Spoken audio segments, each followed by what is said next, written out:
Good morning. It is an auditorium here with bright lights in front, and so I can't quite tell how full it is.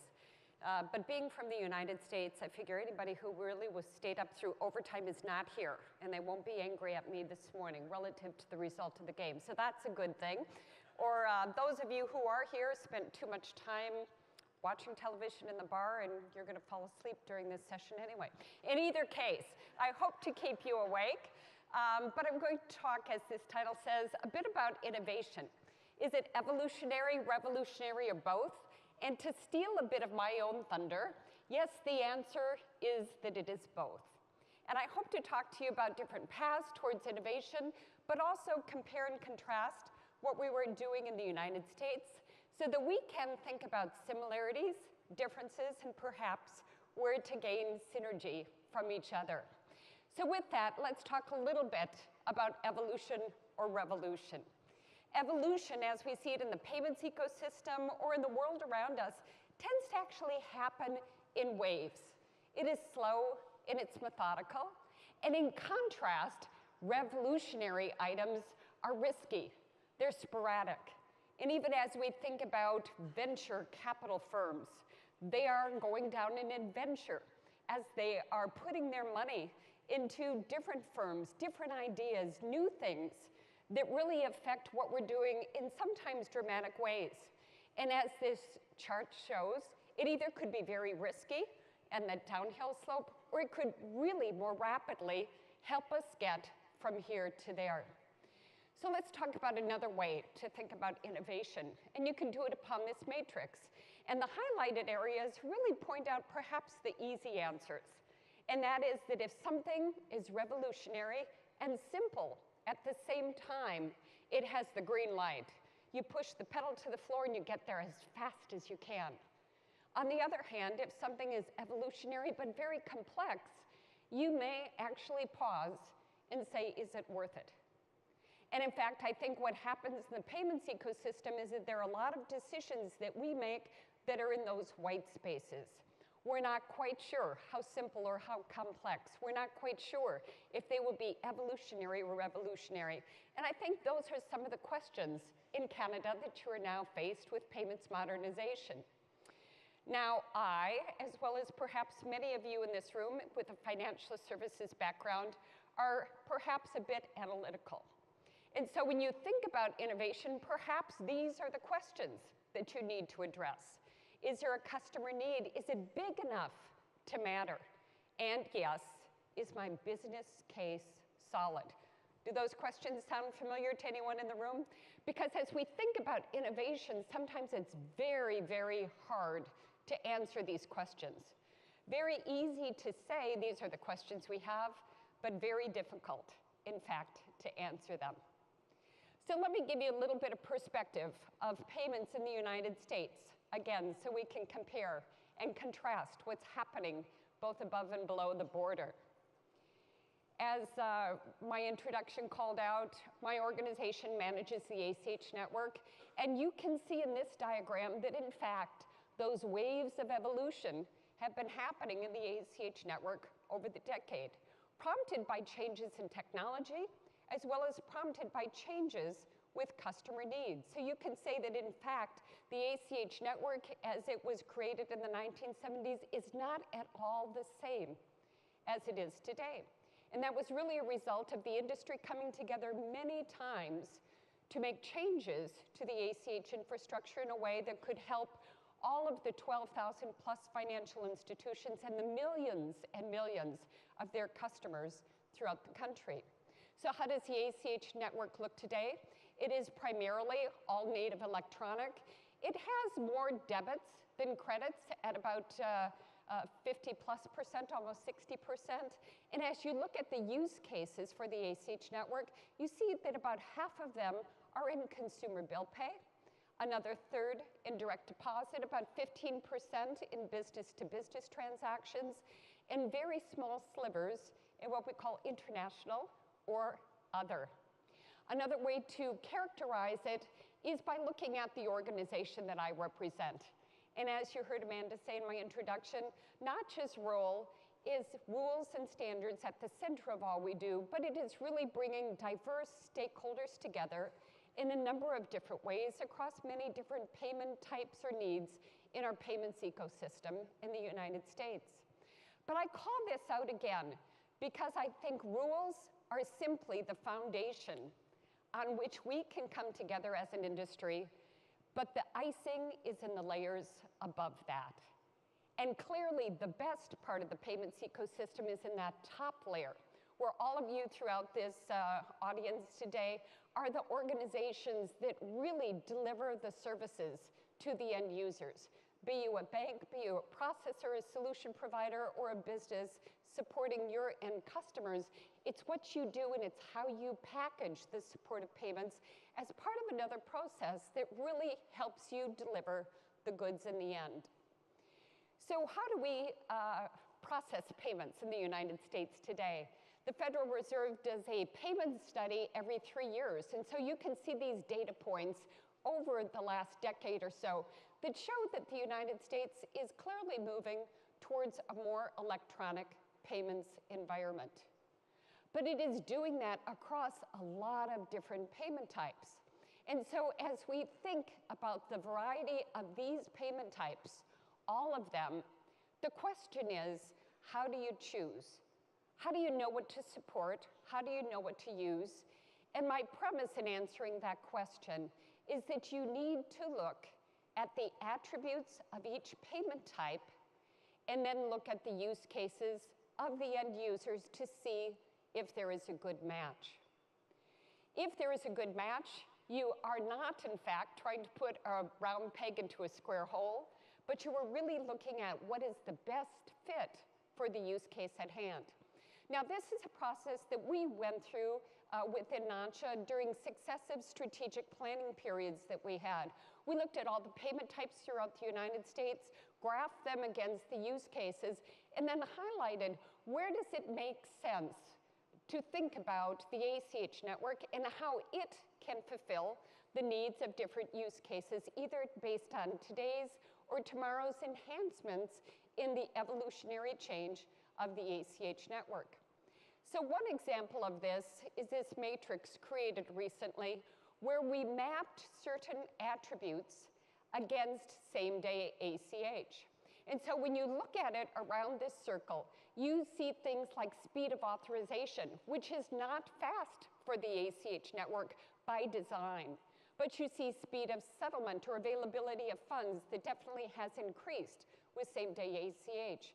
You also see payment-related messaging. The ACH network does pass a lot of messages that are not the payment itself, or perhaps information that flows with the payment that is actually voluminous with our ACH network in the United States, or ubiquity, which we define as being able to reach 100% of all those bank accounts at 12,000 plus financial institutions.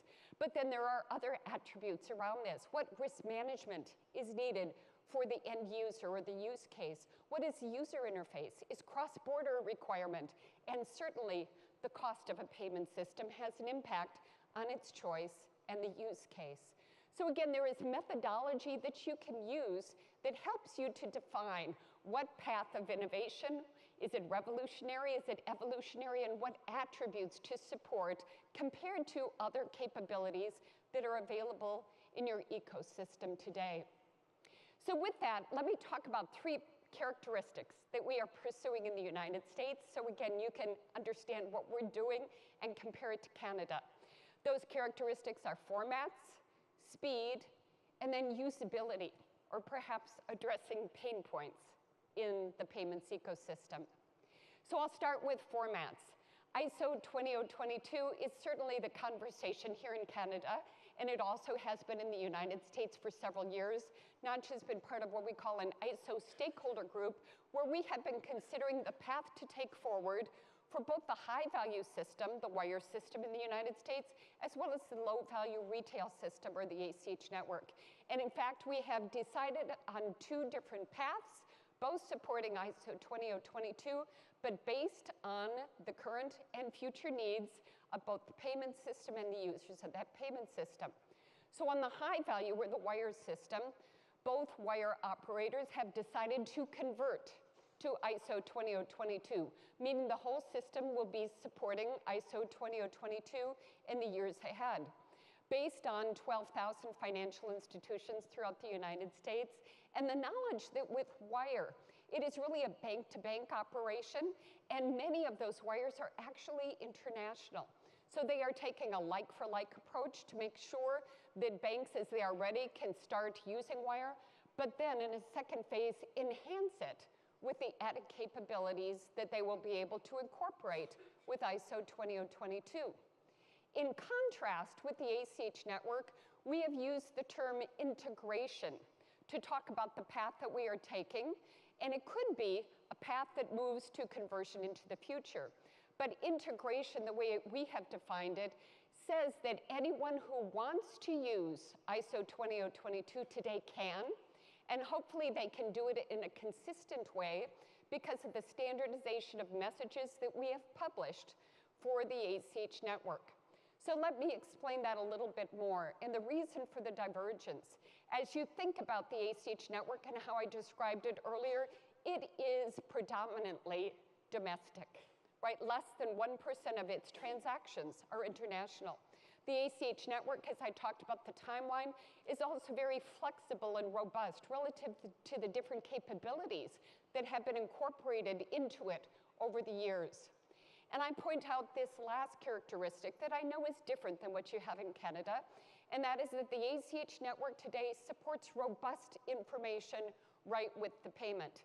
In fact, you see in the middle of this slide that there is also flexibility with what type of format, what type of remittance, what type of standard that you use to carry information with the ACH payment.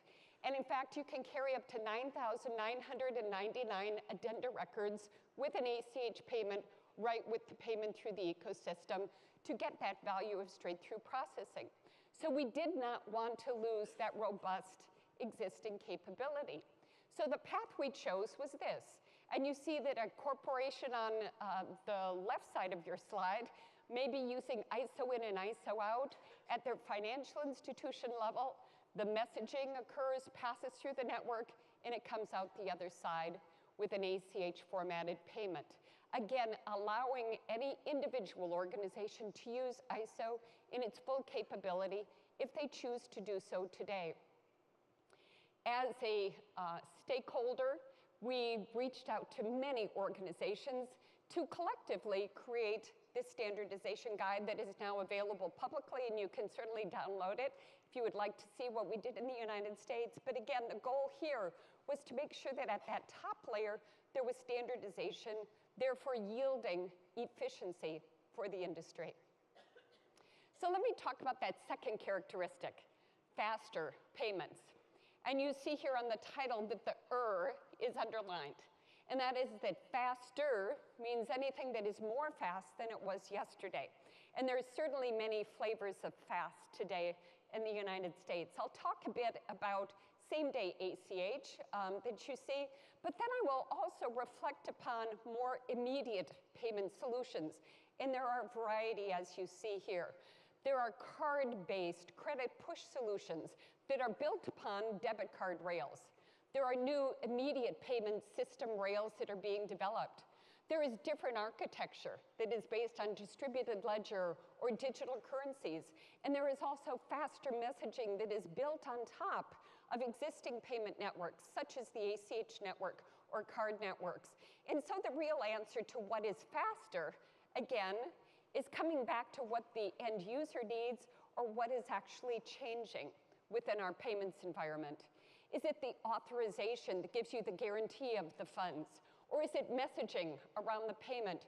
Or is it that formal bank-to-bank settlement that actually moves the money? And as Monsieur Leduc mentioned yesterday, that pure settlement moving between banks actually has the benefit of reducing counterparty risk.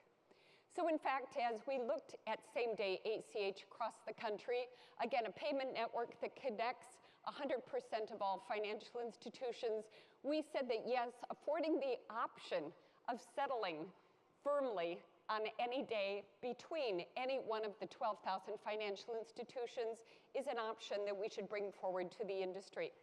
So it was mandated that every single financial institution receive, and they all implemented that for ACH credits as of last September. When you mandate receipt, what you give is value to the originating side because they have the certainty and the surety that they can move money to any account within any financial institutions 3 times every 24 hours. So that certainty and that baseline gives you the ability to then innovate on top of it. So this is where we are in the phase. We've completed phase 1. In 4 months, we are also moving same-day ACH debits to that same 3 cycles every 24 hours. And then by next March, we have a rule go into effect that states that there is, again, a mandate that at the receiving financial institution, the funds are actually available in the account by the close of business day. And again, that is for the surety that is needed, and anyone can, in fact, move the funds availability sooner if they would like to. So has there been use of same-day ACH? The answer is yes. Its first quarter of implementation was last year. The second quarter of its implementation was just finished in March of this year, and we saw a 13% increase in volume from that quarter to quarter. But you can see the breakdown of the type of use cases. About half of it is what we call business-to-consumer payments. That might be direct deposit of payroll, but it's also businesses now looking for a competitive edge where they might be delivering a refund or a rebate more quickly to their customers. About a third of the credits are business-to-business, again with the ability to move that voluminous data right with the ACH payment and do it faster than in the past. The rest of these are consumer-initiated credits, either for account-to-account, person-to-person, or consumer-initiated bill pay. So a nice variety of payments for ACH credits. When we did the research before implementing this rule, though, we looked at a wide variety of use cases. And the ones you see on the bottom are primarily debit use cases. And I call this out, as you recall, because debit is currently 58% of the ACH network today. And moving debits faster actually gives that surety to the financial institutions and to their customers that the funds are available. So it helps, frankly, as a risk mitigation technique, as well as a good value proposition for those who say they want to move the actual money faster with a debit authorization. So I said I would talk about other faster payments in the United States, those that fall into the immediate payment bucket. And in fact, NACHA is taking a role to help educate the industry relative to the introduction of faster payments in the United States. And you can see an educational tool that we developed on the left side of this slide that is available also on our website. But I personally have been involved in an initiative led by our Federal Reserve, and that is a faster payments task force that's been working for the last couple of years, really trying to determine the future for payments in the United States. And with that, some 300 people have really focused on 3 major outcomes. The first was to develop criteria upon which we could evaluate the variety of faster payment solutions that I spoke to earlier. The second was to invite organizations to propose and then to be able to be evaluated against that criteria. The third will be part 2 of a report that will be issued in July of this year that talk about our ecosystem where we're not just picking one winner, but have this variety of solutions available. What that means in terms of solutions available, solutions proposed, as well as the challenge that it means for the United States, and then a commensurate call to action. So look forward to seeing that over the next couple months. Because the other thing it means as you look at this is as faster payments change, it's not just the payments ecosystem, but it's the whole process around it. So think about the steps of the transaction flow, again, depending on the type of architecture the solution has. Think about the impact on your organization, because whether you're a financial institution or a business or a solution provider, the payment is not singular. It's not by itself. It is affected by many other processes and systems around it. So with that, it leads me to my last point. and that is around usability and how we support changing technology and changing user expectation, because meeting customer needs is clearly the end result that we look for as we're thinking about innovation. And as we think about that within the context, again, of the ACH network, we acknowledge that increasing speed is one part, but harnessing the information that either is with, around, or about a payment really provides for a more robust ecosystem. So with that, earlier this year, we looked at it, and given the technology that APIs provide today, acknowledged that they might be the glue that can hold together some of these disparate systems and really ease the pain points that we have today and provide for convenience and simplicity that end users are looking for. As a convener across the United States, we started with ACH and said, what are the pain points that you have that are manual or cause communication drops in a payment process? And it is in those areas, the non-competitive area, that we said standardization of APIs can be valuable. So formed was an API standardization industry group where, again, we're bringing together diverse stakeholders to say, where is their common good?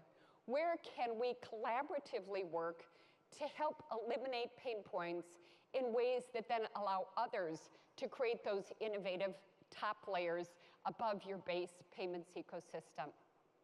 So with this, I summarize by saying perhaps it's not innovation, evolutionary or revolutionary, but it could be innovation that is supported by collaboration, really helping us to get from today to tomorrow in ways that harness the technology to deliver convenience, ease, and more robust payment systems into the future.